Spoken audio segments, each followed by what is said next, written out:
Captain Jake Morrison stood perfectly still on the bridge of his ship, the USS Horizon. Through the massive window in front of him, space itself seemed to tear open. One by one, enormous alien warships appeared from nowhere, their hulls glowing with strange purple light. Each ship was twice the size of his own vessel, and they just kept coming. 10 ships, 20 ships, 50 ships. The counting continued until 300 massive warships surrounded the human colony below. Jake felt his heart beating faster, but he kept his face calm. His crew needed to see their captain in control, even when facing impossible odds. He had been in the military for 15 years, fought in 2 border conflicts, and earned his command through skill and dedication. But nothing had prepared him for this moment. Lieutenant Amy Peterson sat at the communications station, her fingers moving across the glowing controls. She was young, only 26 years old, but she was one of the best communication officers in the fleet. Her brown hair was pulled back in a regulation ponytail, and her green eyes were focused on her screens. "Captain, they are sending us a message," Amy said. Her voice was steady, but Jake could hear the slight tremor underneath. She was scared. They all were. "Put it on the main screen," Jake ordered. The view screen flickered and changed. Now, instead of seeing the alien ships, they saw the inside of one of them. Standing in the center was High Commander Zarthax, the leader of the Veltheron fleet. He was tall, at least 7 feet, with red scales covering his body. He had 4 eyes, all of them burning with anger. His hands ended in sharp claws, and when he spoke, Jake could see rows of teeth designed for tearing meat. "Human vessel," Zarthax said. The ship's computer translated his words into English, making his voice sound deep and threatening. "You stand accused of the worst crime against the Veltheran Dominion.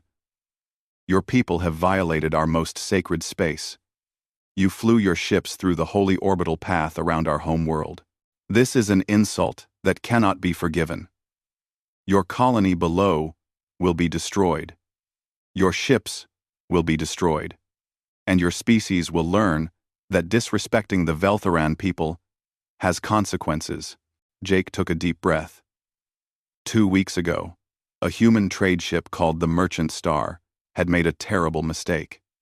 The captain, Henry Walsh, had been traveling through Veltheran space for the first time. He had not known about their sacred orbital paths, the invisible routes around their planets that no ship was allowed to cross.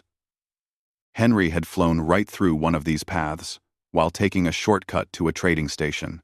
The Veltherans had been outraged.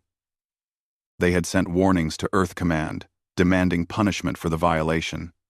They had called it an act of war, an insult to their entire civilization. And now they were here, ready to make humanity pay for that mistake. "High Commander," Jake said, keeping his voice level and respectful, "we understand that our ship made a serious error. We are here to talk about this situation and find a solution." Zarthax's 4 eyes seemed to glow brighter with rage. "There is no solution. There is no discussion. There is only justice. You humans are new to the galaxy, and you do not respect the old ways. You do not respect tradition. You do not respect honor. You will learn respect through pain and loss." The screen went black. Jake turned to face his crew. Around the bridge, 10 officers sat at their stations, all of them looking at him with worry and fear. They knew what 300 warships could do to one human vessel and the colony below. It would be a massacre. Lieutenant Commander Ryan Phillips stood next to Jake's command chair. Ryan was Jake's second in command, his most trusted officer. They had served together for 7 years, and Ryan had saved Jake's life twice in combat situations. He was a tall man, with short black hair and serious dark eyes. "Captain, what are we going to do?" Ryan asked quietly. "We cannot fight them. We cannot run. The colony has 20,000 people who cannot evacuate in time." Jake nodded slowly. He had been thinking about this moment for the entire 3-day journey to this location. Earth Command had sent him here with specific orders, Orders that had shocked him when he first received them. Orders that went against everything humanity had done in the 200 years since they had joined the galactic community. At the tactical station, Lieutenant Chris Baker called out new information. Captain, all Veltheran ships are powering up their weapons. I am reading energy signatures consistent with charging plasma cannons. They are preparing to fire. Chris was a weapons expert. Someone who could read an enemy ship's intentions from their energy patterns alone. If he said they were preparing to fire, they were preparing to fire. How long do we have? Jake asked. Maybe 5 minutes, sir. Maybe less. 5 minutes. 5 minutes to save 20,000 lives. 5 minutes to prevent a war that could spread across the galaxy. 5 minutes to do something that no human captain had ever done before. Jake walked to the center of the bridge. He pressed a button on his command chair that would open a communication channel, not just to the Veltheran fleet, but to every ship within 5 light years. This message would be heard by dozens of species, broadcasted across the local sector of space. What he was about to do would change everything. Lieutenant Peterson, open a priority channel. Maximum broadcast range. I want everyone to hear this. Lu. 77. Lieutenant Peterson. I want everyone to hear this. Amy looked confused, but followed orders. Channel open, sir. You are broadcasting to the Veltheran fleet and approximately 47 other vessels in range. Sir. That includes Morgothi warships, Kentari traders, and a Galactic Council observation post. Perfect. Jake wanted witnesses. He wanted the entire galaxy to see what humanity was capable of doing. High Commander Zarthax, Jake began, speaking clearly and slowly. Before you pass judgment on us, before you destroy this colony and start a war, I have something important to say.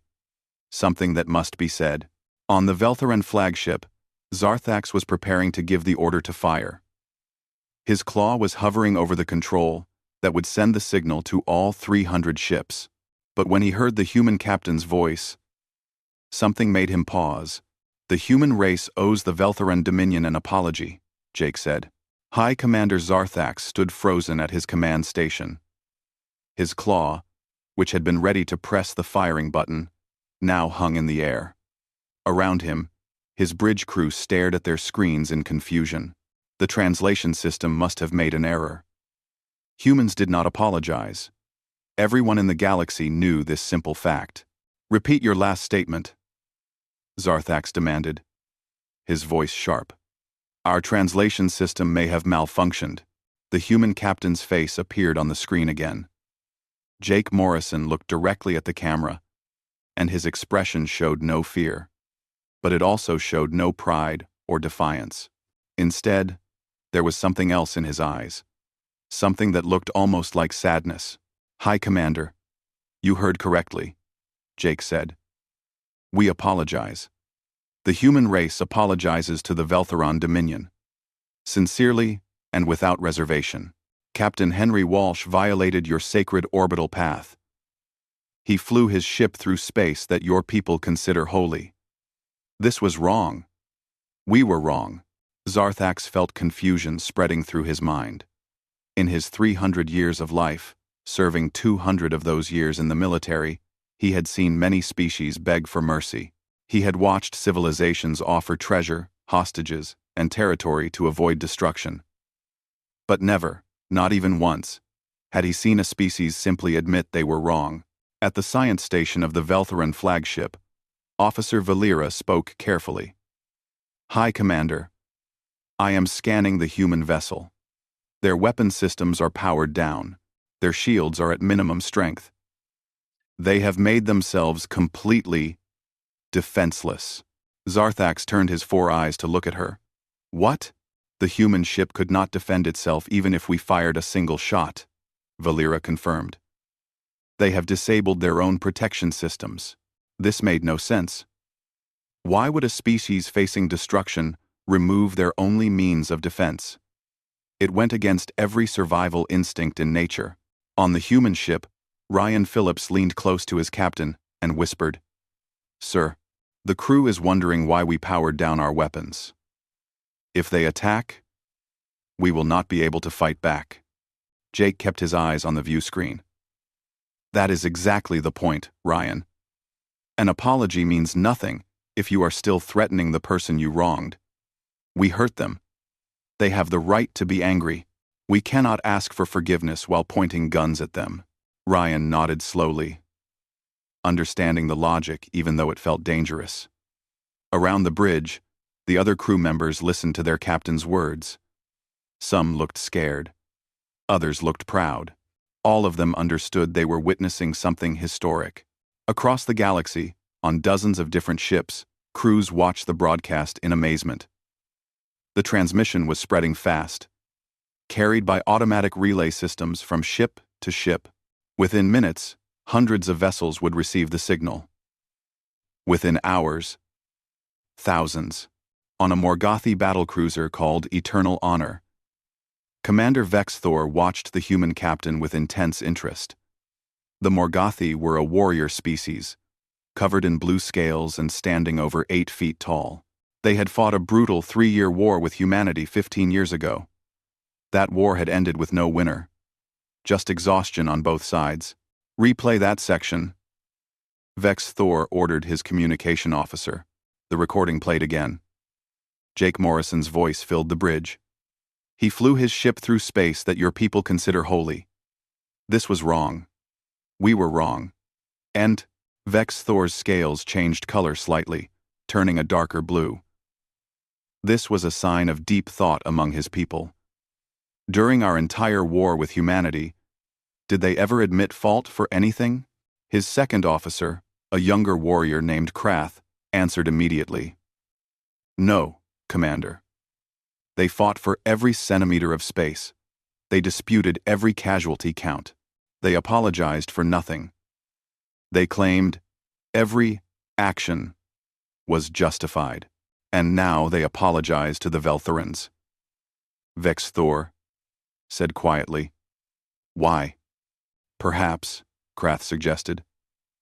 They were never truly wrong before. Perhaps this time, they actually made a mistake, and they know it. On the Galactic Council Station, a massive structure that orbited a neutral star, Ambassador Lyra Thorne was having a crisis. She was humanity's main representative to the Council, a woman of 50 years who had spent half her life in diplomatic service.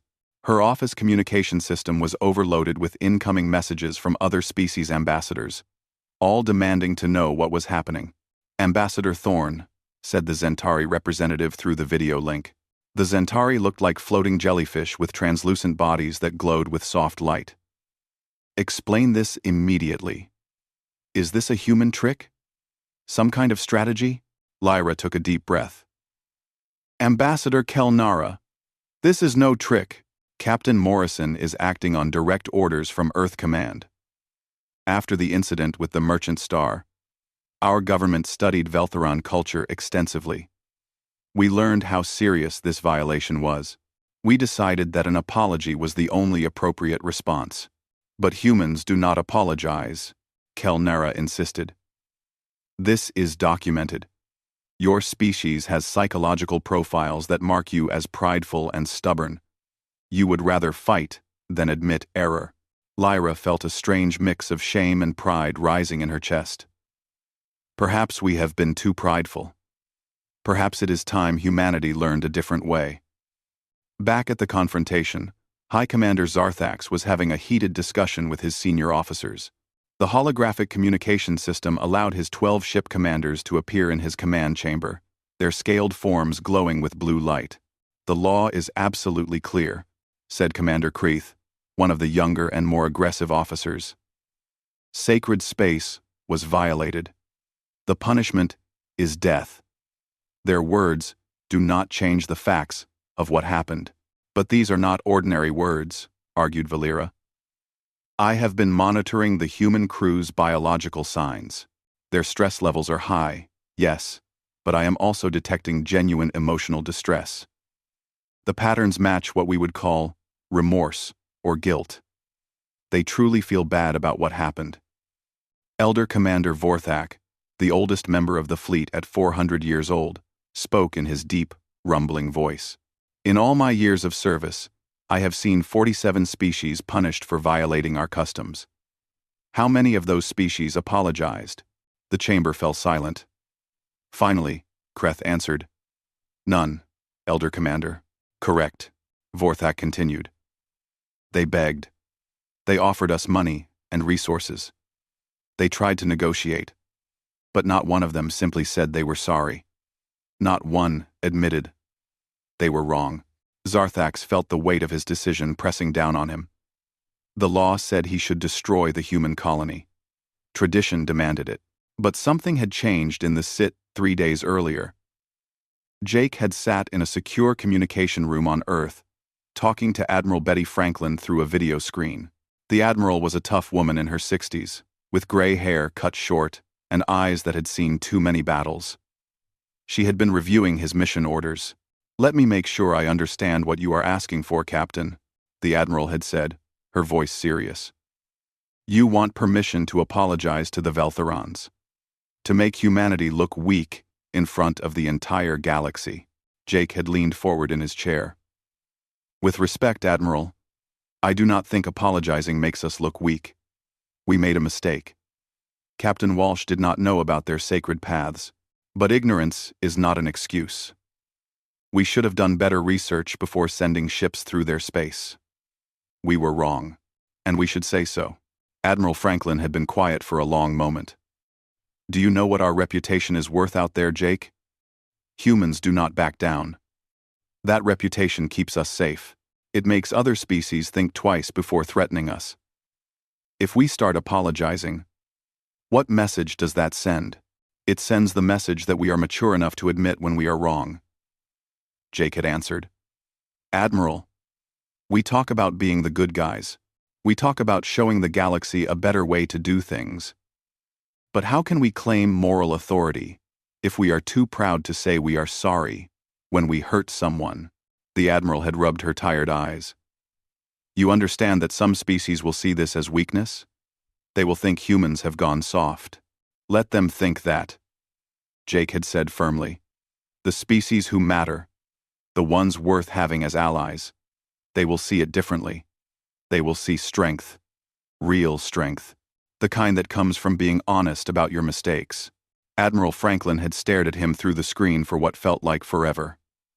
Then, slowly, she had smiled. It was a sad smile, but also proud. "You remind me why I stay in this job, Captain, even when it is hard. Even when it hurts. You have your authorization. Go show the galaxy who humanity really is." Now, standing on his bridge with 300 alien warships surrounding him, Jake wondered if he had made the right choice. Not for himself. He had made peace with whatever happened to him, but for the 20,000 colonists on New Terra below, who trusted him to protect them. "Captain," Amy suddenly called out. "The Veltheran flagship is hailing us again." Jake felt his stomach tighten. This was it. Either they had decided to accept the apology, or they were about to announce the colony's destruction.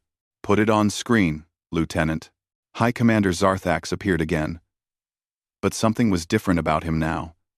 The pure rage from before had faded from his eyes. Now he looked more thoughtful, almost troubled. "Captain Morrison," Zarthax began, speaking slowly and carefully. "You have created a problem for us. A problem we have never faced in 10,000 years of Veltharan history." Jake stood straight, meeting the alien commander's gaze. "High Commander, whatever you decide, I want you to know, our apology was real. We wronged your people. We acknowledge that. We take full responsibility." One of Zarthax's 4 eyes seemed to narrow slightly. "Yes. We know your apology is real. Our sensors confirm that your emotions are genuine. Your voluntary vulnerability confirms your intentions. And that is exactly what creates our problem." The High Commander paused, and everyone on both bridges waited for his next words. "In our long history, we have destroyed many civilizations who violated our sacred spaces. We did this because they showed no understanding of the harm they caused. They did not respect our customs. They showed no real remorse. They saw our traditions as obstacles to get around, or prices to pay. But you, Captain Morrison, you have shown us something different. On ships scattered across dozens of light years, beings of many different species listened carefully to every word. This conversation was being recorded, analyzed, and transmitted faster than light through the galaxy's communication networks. You have shown us that strength and humility can exist together. Zarthax continued. That pride does not have to prevent someone from admitting fault. You have honored us by treating our pain as real. End quote. End quote. You have honored us by treating our customs as important. You have honored us by treating our anger as justified. In doing this, you have shown a wisdom we did not expect from such a young species. Jake felt hope starting to grow in his chest, but he kept his expression neutral. He would not celebrate until he knew for certain that the colony was safe. Zarthax straightened his massive body, his scales catching the light from his ship's systems. Therefore, I must consult with my commanders before making a final decision. This situation requires careful thought. Wait for our response. The screen went dark again. On the bridge of the USS Horizon, nobody moved for several seconds. Then, Ryan Phillips let out a long breath. That sounded better than his first message, Ryan said carefully. Maybe, Jake replied. But we are not safe yet. Keep all systems on standby. Be ready for anything. On the colony below, Mayor Ellen Price was watching the same broadcasts that everyone else in the sector was seeing. She stood in the colony's command center, a large room filled with screens and worried people. New Terra was a young colony, only 7 years old, built by 20,000 humans who wanted to start fresh on a new world. Mayor, said her assistant, a young man named Kevin Grant. The people are asking what they should do. Should we evacuate to the shelters? Ellen shook her head. The shelters would not protect us from a full orbital strike. Tell everyone to stay with their families. If the worst happens, I want them together. Kevin's voice dropped to a whisper. Do you think Captain Morrison's plan will work? I do not know, Ellen admitted. But I know he is trying something brave. Something that could change everything. Back on the Veltheron flagship, the debate among the commanders was intense. Holographic figures argued back and forth, their voices rising and falling in their translated forms. The law is the law, Kreth insisted. We cannot ignore tradition just because someone apologizes nicely. But tradition is not just about punishment, Valera countered. Tradition is also about honor, about recognizing when someone shows us proper respect. These humans have done that. Elder Commander Vorthak raised one clawed hand, and everyone fell silent. When an elder spoke, younger warriors listened. I have a question for all of you, Vorthak said slowly. What is the purpose of our laws about sacred space? Kreth answered immediately. To protect what is holy to us. To ensure other species respect our ways. Exactly. Vorthak agreed. The purpose is to create respect. Now Zarthax thought about his own history. His own people. The Veltherons had existed for thousands of years before humans even discovered fire. They had built an empire across 50 star systems. They had fought wars and made peace. They had created laws and traditions that gave their civilization structure and meaning. And one of their most important traditions was about respect. About treating sacred things as sacred. But what happened when someone genuinely respected them after making a mistake? What happened when someone showed real remorse? There was no clear answer in the old laws, because this situation almost never happened. Most species only cared about avoiding punishment, not about actually understanding why they were being punished. I will make my decision, Zarthax announced to his commanders. Thank you for your counsel. The holographic figures bowed and disappeared, leaving Zarthax alone in his command chamber. He walked to the large window that showed the human ship and the planet below. Such a small ship, such a vulnerable colony. He could destroy both with a single command. But should he? On the USS Horizon, 15 minutes had passed since Zarthax's last message. The crew was trying to stay busy, but everyone kept glancing at the view screen, waiting for it to activate again. Ensign Lisa Carter, the youngest member of the bridge crew, was working at the navigation station. She had only graduated from the academy 8 months ago. This was her first real mission, and it might be her last. She looked over at Captain Morrison, wondering how he could stand there so calmly. "Captain," Lisa said quietly, "can I ask you something?" Jake looked at the young officer and nodded. "Of course, Ensign. Why did you power down our weapons completely? I understand the idea of showing vulnerability, but we could have apologized and still kept some defensive capability. Why make us completely helpless?" It was a good question.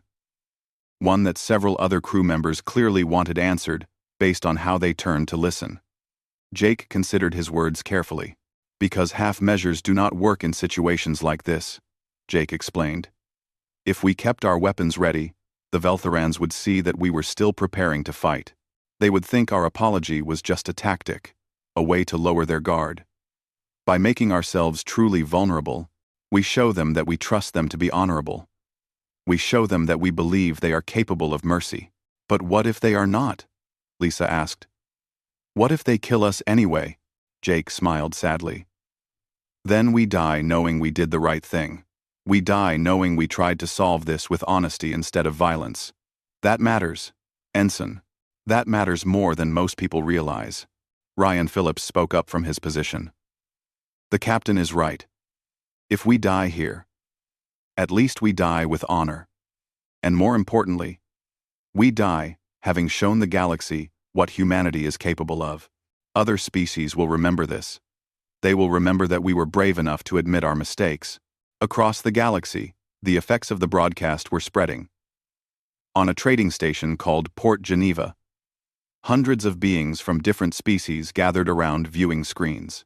The station was a neutral location where anyone could come to do business. Today, business had stopped. Everyone wanted to watch what happened next. A Kentari trader, an insect-like being with multiple arms and compound eyes, clicked its mandibles together in confusion. "This makes no sense from a strategic perspective. The humans have eliminated their own ability to negotiate through strength. Perhaps that is the point," said a Dravian merchant standing nearby. The Dravians were a reptilian species known for their shrewd business sense. "Maybe they are trying a completely different strategy. One based on moral authority instead of military power." "Will it work?" the Kentari asked. "We are about to find out." On Earth, billions of humans watched the live feed from the USS Horizon. In homes, offices, schools, and public squares, people stared at screens, showing their ships surrounded by alien warships. Some prayed. Some cried. Some argued about whether Captain Morrison was a hero or a fool. In the military command center buried deep under the Rocky Mountains, Admiral Franklin sat with other high-ranking officers, watching the same feed. Nobody spoke. What was there to say? They had authorized this mission. Now, they had to live with the consequences. "Admiral," said General Paul Green, head of the Space Defense Forces, "if this goes badly, if they destroy the Horizon and the colony, what is our response?" Admiral Franklin did not take her eyes off the screen. "We do nothing." "Nothing." Green sounded shocked. "We have fleets that could respond. We could make the Veltharans pay for this." "And then what?" Franklin asked quietly. "We start a war we cannot win?" "No, General. If Jake Morrison dies trying to make peace, we do not dishonor his sacrifice by starting a war. We accept the consequences of our mistake, and we try to do better next time." On the Veltharan flagship, Zarthax had made his decision. He returned to his command bridge and signaled for communication to be opened with the human vessel. His crew moved quickly to comply, and within seconds, his face appeared on the view screen of the USS Horizon. Jake straightened immediately. "Hi, Commander." Hi, Commander, Captain Morrison," Zarthax began. His voice was formal but no longer angry. I have consulted with my commanders. I have thought deeply about your apology and what it means. I have considered our laws and our traditions. And I have made a decision. Everyone on the human bridge held their breath. On the colony below, 20,000 people stopped what they were doing to watch. Across the galaxy, countless beings waited to hear what would happen next. In all of Veltheran history, Zarthax continued, we have punished 47 civilizations for violating our sacred spaces. We destroyed their ships. We destroyed their colonies. We did this because they showed no respect for our ways. They did not care about our pain. They only cared about avoiding consequences. Jake listened carefully, trying to read the alien commander's expression. But you are different, Captain Morrison. Your species is different. You have shown us something we have never seen before. You have shown us that it is possible to be both strong and humble, that it is possible to admit fault without losing honor. You have treated our pain as real, our customs as worthy of respect, and our anger as justified. Zarthax paused, and what he said next would be remembered for generations. Therefore, the Veltheran Dominion accepts your apology. We accept it not as a sign of human weakness, but as proof of human strength. We will not destroy your colony. We will not destroy your ship. Instead, we propose something different. Let us work together to create formal protocols so that such violations never happen again through ignorance. Let us teach each other our ways so that mutual respect can replace mutual suspicion. The bridge of the USS Horizon erupted in celebration. Amy Peterson had tears running down her face. Chris Baker was smiling wider than anyone had ever seen. Ryan Phillips clapped. Yes, Captain Morrison, Zarthax said, his laughter fading into something that sounded almost like respect. I suspect they will learn that lesson very quickly indeed. We Veltherans have fought many battles in our long history. We know the difference between a species that kneels because they are weak and a species that bows because they are wise. You have shown wisdom today. That is far more impressive than empty pride. The High Commander straightened his massive frame. We will send representatives to your ship within the next solar cycle to begin discussions about the protocols. Until then, Captain Morrison, you and your crew have safe passage through all Veltheran space. You have earned our respect, and that is not something we give lightly. Thank you, High Commander, Jake replied. We look forward to working with your people. The screen went dark. For a moment, nobody on the bridge moved. Then, slowly, the reality of what had just happened began to sink in. They had survived. The colony was safe, and somehow, through the simple act of apologizing, they had turned a potential enemy into a potential ally. Amy Peterson wiped the tears from her eyes and tried to compose herself. Captain, we are receiving messages from Earth Command, the Colonial Authority, the Galactic Council, and approximately 30 different news organizations. Everyone wants a statement. Jake nodded. Tell them we will issue a full statement in a few hours. Right now, there is something more important I need to do. He turned to his communication officer. Lieutenant Peterson, get me a secure channel to Captain Henry Walsh. He is probably on the Merchant Star right now, and I imagine he has been watching this whole thing. Already done, sir, Amy said with a smile. He has been waiting on standby. Channel 7. Jake activated the channel, and a small screen on his command chair lit up. The face that appeared belonged to a man who looked like he had aged 20 years in 2 weeks. Captain Henry Walsh was 53 years old, with gray hair and deep lines around his eyes. Those eyes were red from crying. Jake, Henry said, his voice breaking. I do not know what to say. I almost started a war. I almost got 20,000 people killed. Henry, listen to me, Jake said firmly but kindly. You made a mistake.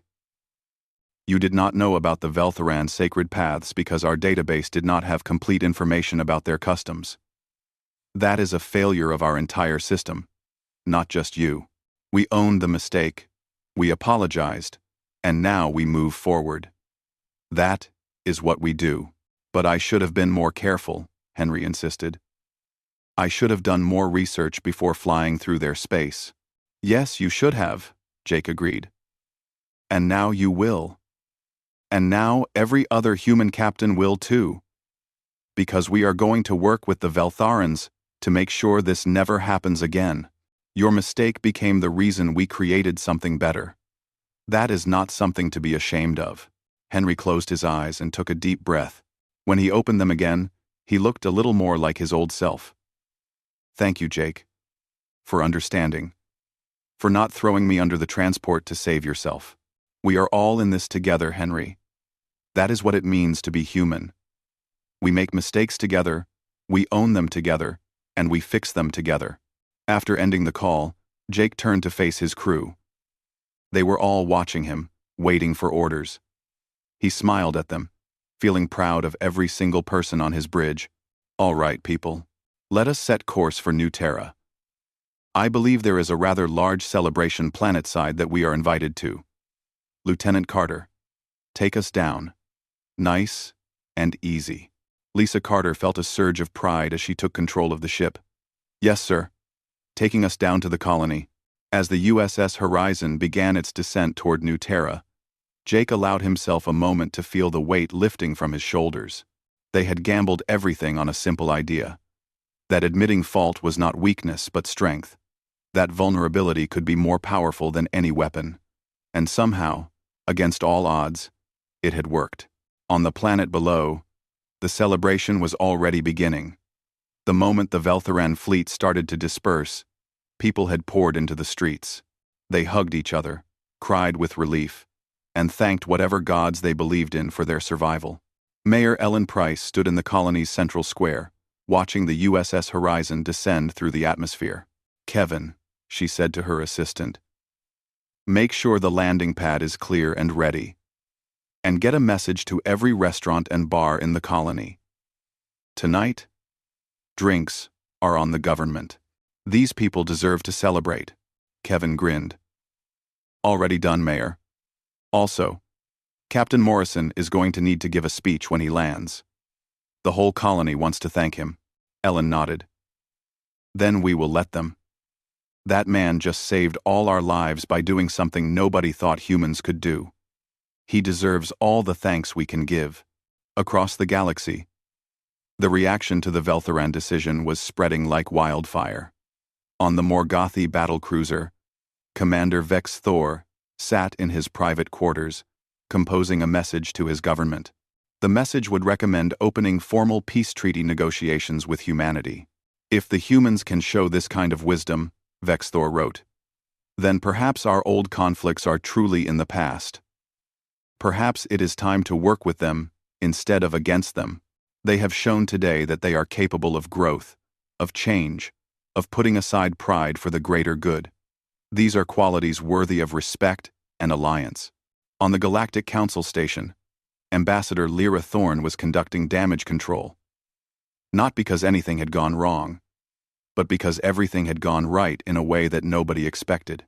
Species representatives kept calling her, trying to understand what had just happened. Ambassador Thorne, said the Arkelian representative, a being of pure energy contained in a crystalline form. We must understand the implications of this event. If humans are now willing to apologize for their actions, does this represent a shift in your species' overall diplomatic approach? Lyra chose her words carefully. What happened today was not a fundamental change in human nature.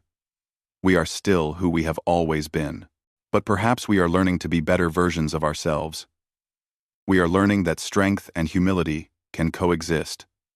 That being right, when it matters, means admitting when we are wrong. And if other humans do not follow Captain Morrison's example? The Arkelian asked. What if this was an isolated incident? Then we will deal with that if it happens, Lyra replied. But I have faith in my species. When we see something work, when we see a better way of doing things, we tend to embrace it. Captain Morrison showed us a path forward. I believe others will follow. On Earth, the celebration was even larger than on New Terra. When news came that the Veltherons had accepted the apology and the colony was safe, entire cities erupted in joy. People danced in the streets. They set off fireworks. They gathered in public spaces to watch replays of Captain Morrison's speech over and over again. In a small apartment in Seattle, Henry Walsh's wife, Margaret, watched the news coverage with tears streaming down her face. For 2 weeks, she had lived in fear that her husband would be blamed for starting a war.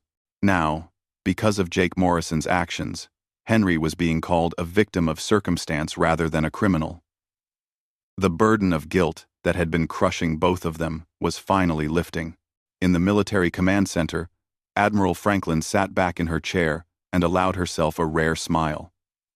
General Green stood beside her, shaking his head in amazement. The USS Horizon touched down on the main landing pad of New Terra to the sound of cheering crowds. Thousands of colonists had gathered to welcome their saviors home. As the ship's landing ramp lowered, Captain Jake Morrison emerged first, followed by his crew. The noise was deafening, a wall of sound made up of relief, joy, and gratitude. Mayor Ellen Price pushed through the crowd to reach Jake first. She was a tall woman in her 40s, with short brown hair and a face that usually looked stern from the stress of managing a young colony. Today, she was smiling wider than anyone had ever seen. "Captain Morrison," Ellen said, grabbing his hand and shaking it firmly. "On behalf of every person on New Terra, thank you. You saved our lives today." Jake felt uncomfortable with all the attention. "I just did what needed to be done, Mayor. Any captain would have done the same." "No," Ellen said firmly. "Any captain would have tried to fight or run. You did something much harder. You admitted we were wrong and asked for forgiveness. That took real courage." The crowd pressed closer, everyone wanting to shake Jake's hand or thank him personally. Ryan Phillips and the rest of the crew stayed close to their captain, accepting their own share of gratitude from the colonists. Lisa Carter found herself being hugged by a woman old enough to be her grandmother, who kept saying, "Thank you," over and over through happy tears. After an hour of celebration on the landing pad, Mayor Price led Jake and his senior officers to the colony's government building.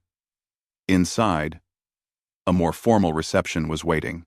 The colony's council members, business leaders, and other important figures filled a large meeting room.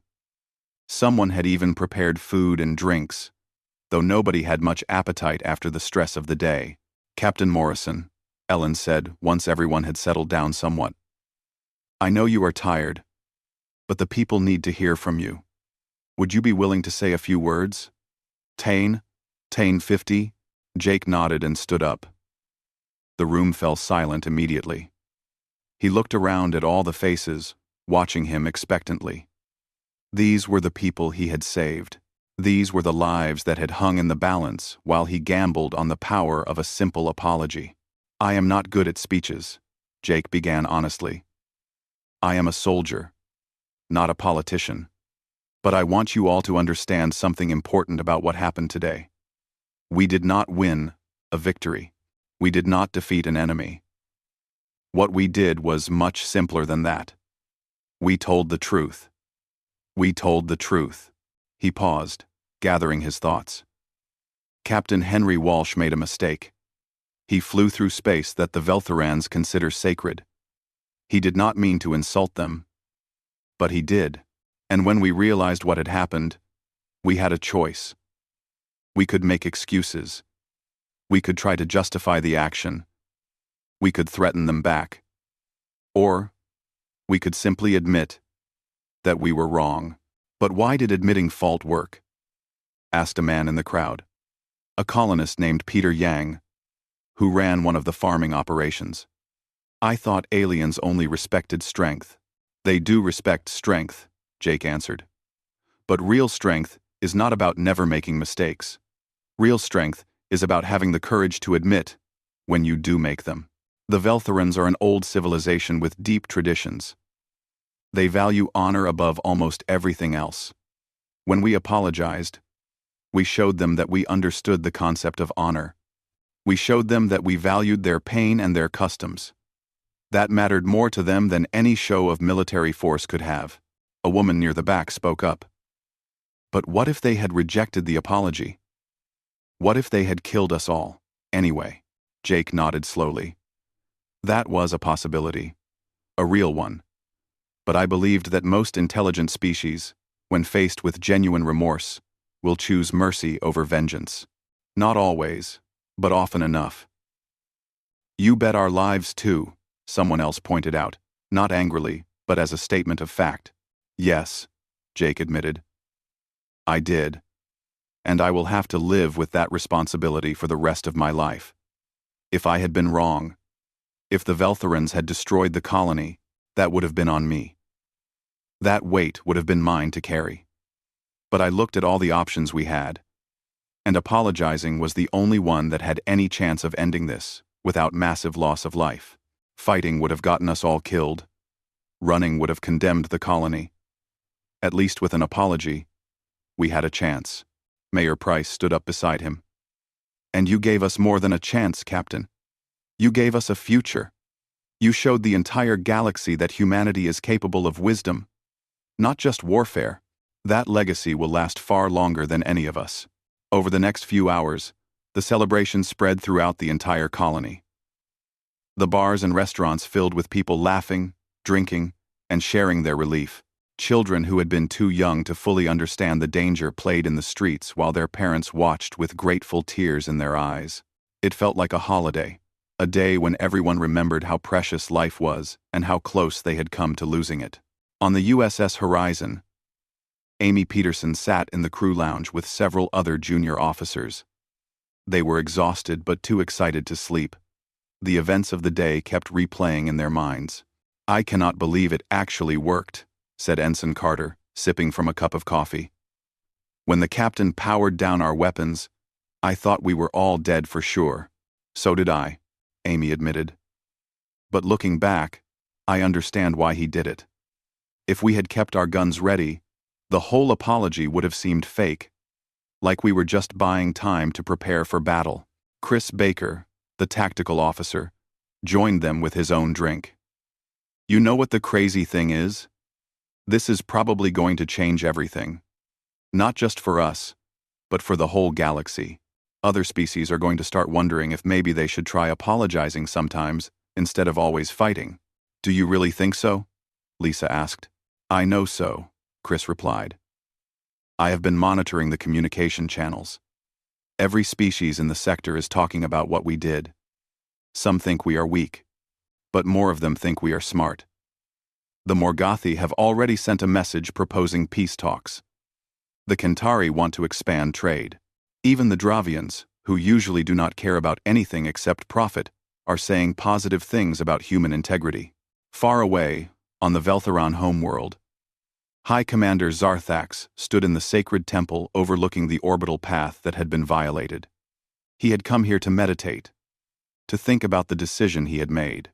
Elder priests moved silently around him, tending to the eternal flames that honored their ancestors.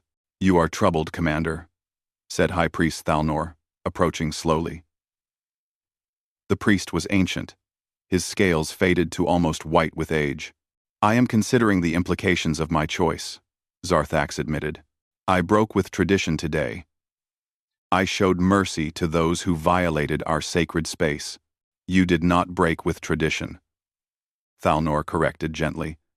You honored the deepest tradition of all, the tradition of recognizing true remorse and responding with wisdom. Our laws exist to promote respect and honor, not to satisfy bloodlust. Those humans showed both respect and honor. You responded appropriately. Rested. 8M. But what if other species see this as weakness? Zarthax asked. What if they think the Veltharans have gone soft? Thalnor smiled, showing his worn teeth. Then they will test us, and they will learn they were wrong. But I do not think that will happen often. Commander, what you did today will be remembered. You showed the galaxy that the Veltharan people value genuine honor over empty vengeance.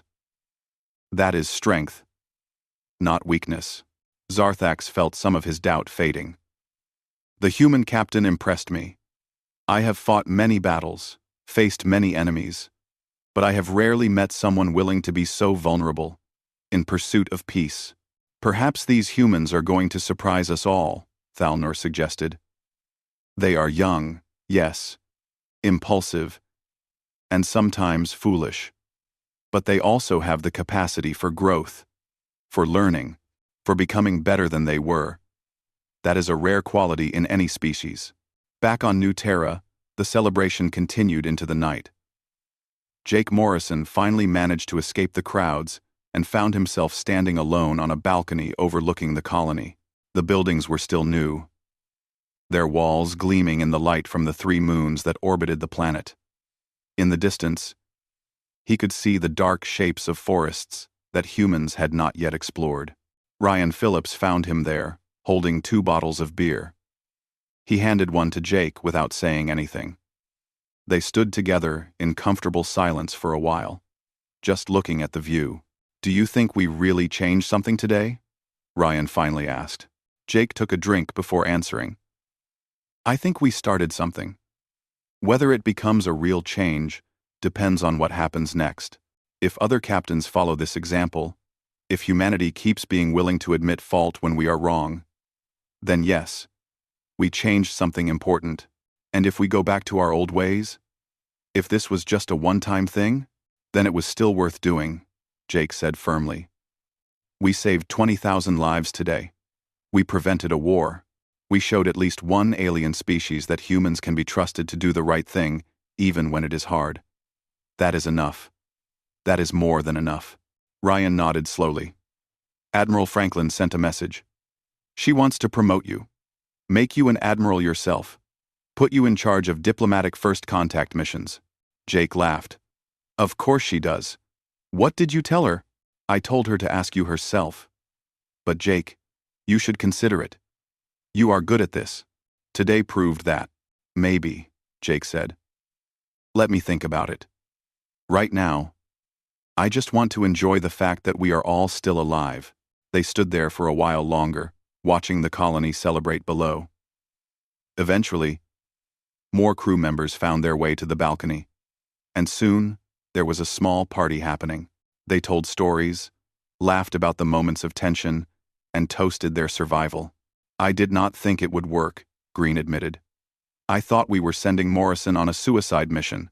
"So did I," Franklin said quietly. "But that man proved us wrong. He proved that sometimes the bravest thing you can do is not to fight, but to admit you were wrong and ask for forgiveness. That takes more courage than any battle." "What happens now?" Green asked. "How does this change things?" Franklin thought about that for a moment.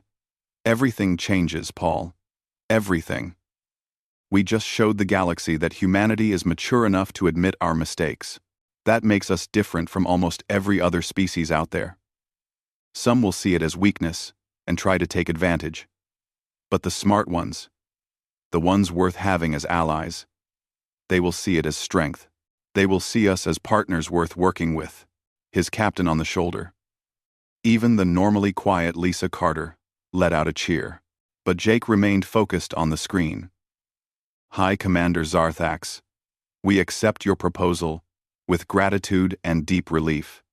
We will work with you to create these protocols.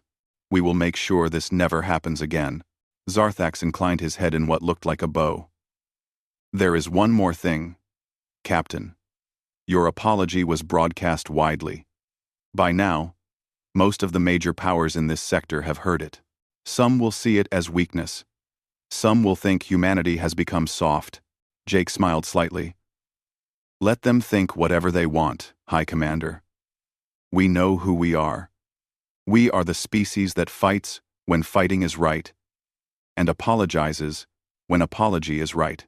If others want to test us based on this, they will learn quickly that there is a difference between being humble and being weak." A sound came from Zarthax that the translation system struggled with for a moment before rendering as laughter.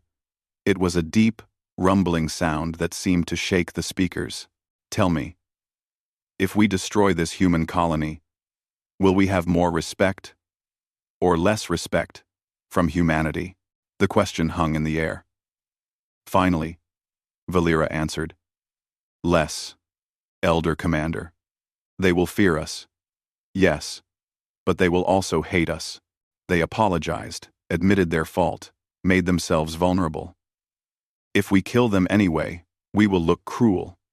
We will look like we care nothing for honor or mercy. And if we accept their apology? Vorthak asked. Then we show the galaxy that the Veltheran people value true respect over blind punishment, Valera said. We show that our laws exist to protect honor, not to satisfy bloodlust. Zarthax listened to all of this carefully.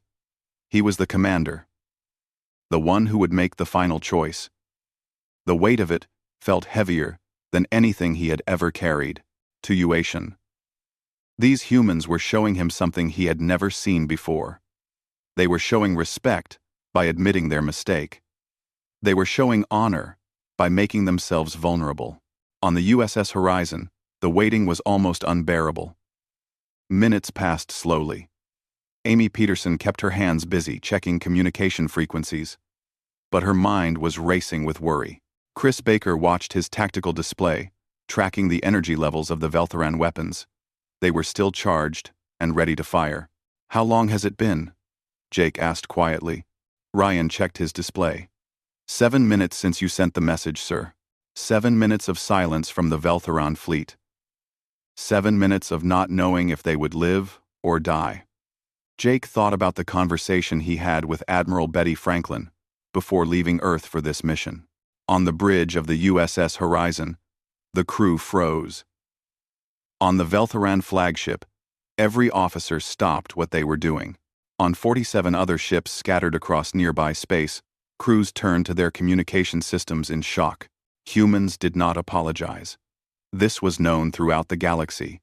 Humans were the proud species, the stubborn ones, the fighters who never backed down. In 200 years of human history in space, they had fought wars, made threats, stood their ground. But they had never once apologized to another species. Until now.